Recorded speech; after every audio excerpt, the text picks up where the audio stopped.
Alright guys, today I'm doing a review on Island Arms 1911. I bought this gun about 5 years ago, and this is one of their most basic model 1911s. Fixed rear sights, fixed front sight. Those of you that are not familiar with 1911, this particular gun has a grip safety. Pull the hand back, no magazine in the gun, it's empty. If this grip safety is not pressed in, this gun will not fire. You squeeze it in, hammer drops, gun, it's ready to rock. This gun also has a safety right here on the back of the slide. Now, that's engaged, the gun will not go off. Personally, I don't use it.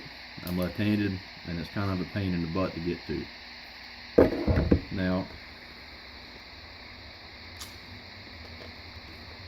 this gun does have a half-cock feature, and it will not go off half-cock. That's the way I carry it when I do carry this gun.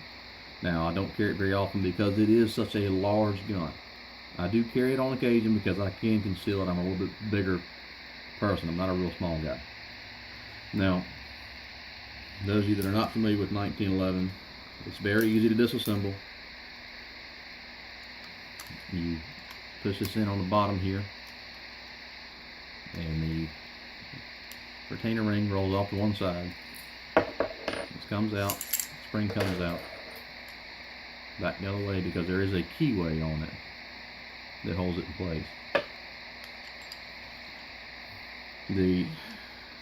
You see where there's a notch where the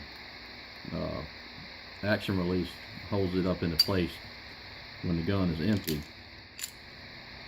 There's a secondary notch, it's smaller. Bring it back to where it lines up with your release. Push it through on the opposite side. There's a pin. Push it through on the opposite side. This pulls out. And your slide comes right off the front of the gun.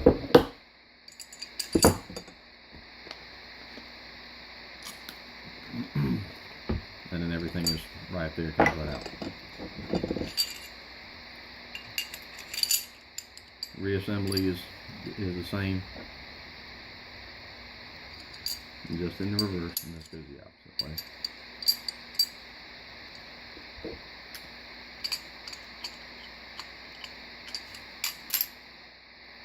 Slide goes back together. There is a loop that sits on the bottom of the barrel for this pin to slide through. Slide it through, it goes back up, has to go back again to line up with that secondary notch. Once that's in place,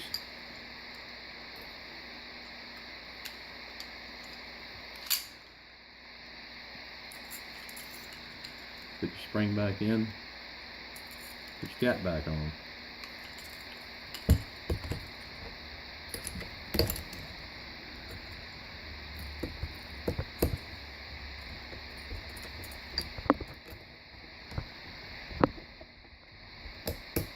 And it's back together, ready to rock.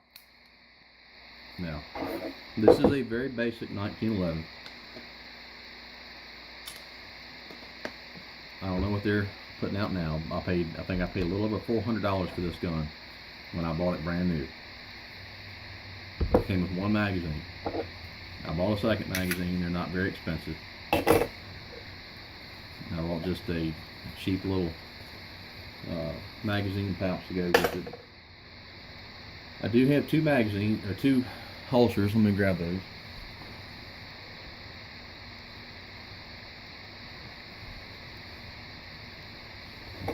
One is just a Uncle Mike's title holster.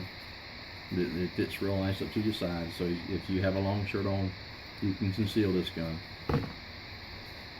And then just a regular old belt holster that I bought shortly after I bought this gun. This is just a redhead, just a Bass Pro Shop brand. I usually will carry it in this if I'm out working at the hunt club or working around the yard, snakes, stuff like that. 45's a lot of overkill for a snake, but where I do live, there are black bears. I found black bear tracks in my yard a couple of years ago. 45 ACPs, plenty of gun for a bear. especially up close. Not that I ever want to have to get one that close to shooting with this. Another reason why I did opt to go purchase a 10 millimeter. 10 millimeter originally was designed for a backup gun for shooting bears, stuff like that. It's a lot of gun. Now they do make a 10 millimeter. Rock Island makes a 10 millimeter in their 1911 platform. I know one person that has one. He hadn't had any complaints that I know of. But because this gun is mil spec, you can go do upgrades to it, all that. Now, probably wouldn't hurt if I did upgrade the recoil spring in this gun. I have noticed on a fresh full magazine that on occasion it will hang, which all I have to do is tap it and then it chambers around. But overall, it's a very good low budget gun. I mean, I put it like this: I took this gun out and shot this gun against a friend of mine because he decided he was going to joke on me because I had purchased a Rock Island Armory 1911, and he went and spent a bunch of money on a Kimber.